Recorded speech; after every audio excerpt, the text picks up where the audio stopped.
After hours of deliberation, the jury could not come to a unanimous decision. It was 11-1 in favor of a guilty verdict. Further deliberations resolve this. Jury, that other jurors have that same opinion? Yes. All right. I thank you for your effort.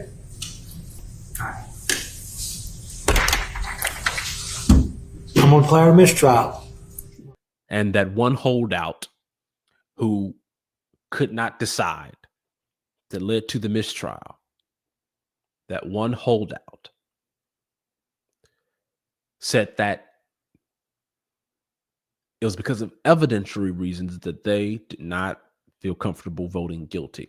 There was no body, and there was questions about some of the evidence. To that juror, it just didn't, some of the evidence didn't add up.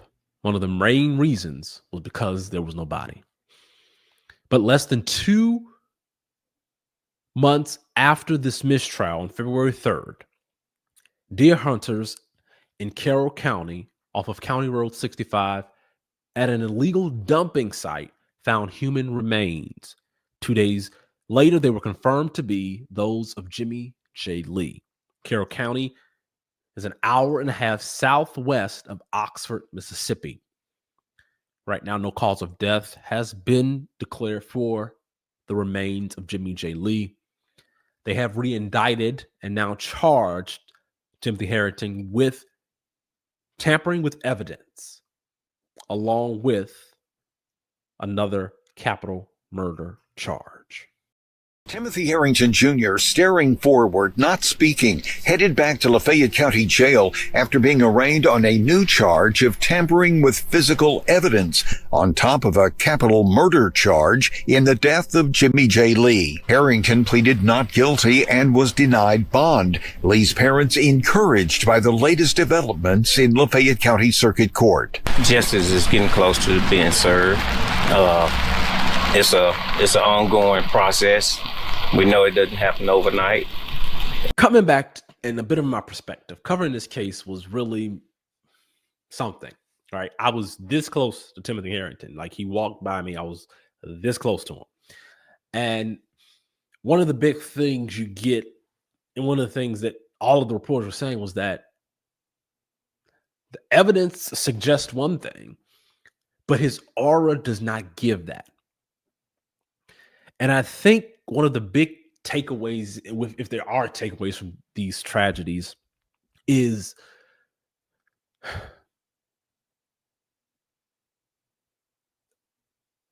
in our darkest moments, you never know what a human being is potentially capable of. You just don't know.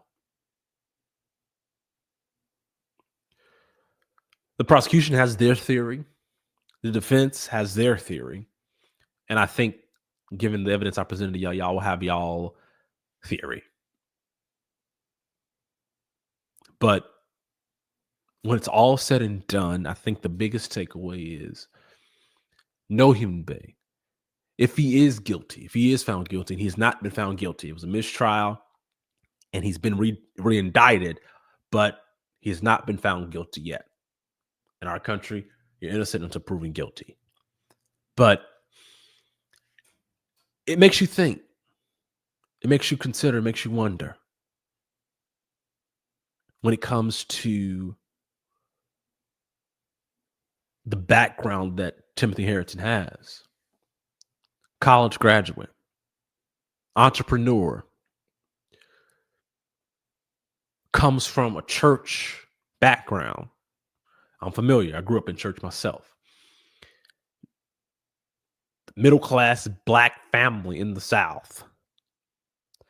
Some would argue those implications in that context is even more reason. But some would also say, how could someone from that background with that much opportunity in the South do something like this?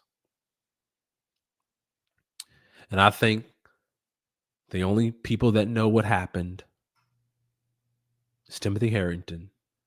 Sadly, It's now confirmed a deceased Jimmie J. Lee.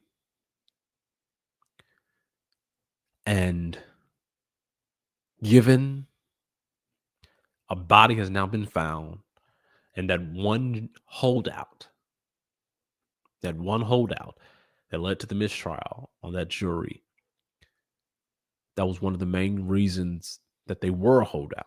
Given that that body is now found, the question now becomes, and I think it's a fair question, how can he have a fair trial? And that's why I'm always conflicted, even covering these things. And I want to give you a little bit of perspective as a reporter.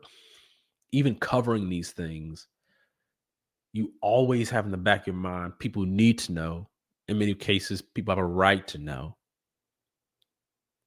But how can I and how would I influence the process of justice?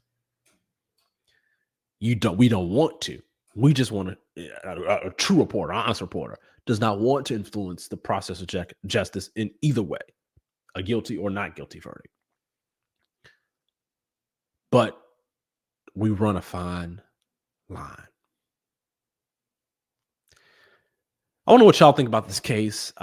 Part of what I want to do and what I'm doing on this podcast is looking at true crime as some of the most, that's some of the most high interest content. So part of what I'm doing, I will interview people, do long form interviews with people, talk to people, but also look at true crime cases, some that I cover because I do it in the course of my day job, but also others out there I find interesting because I think I have a bit of a different perspective being a journalist, a TV journalist. So I want to know your thoughts on this case. What do y'all think will happen next now the body has been found? What do y'all think could potentially happen? Initially, they weren't seeking the death penalty. They just wanted life in prison. Now that the body is found, that may change.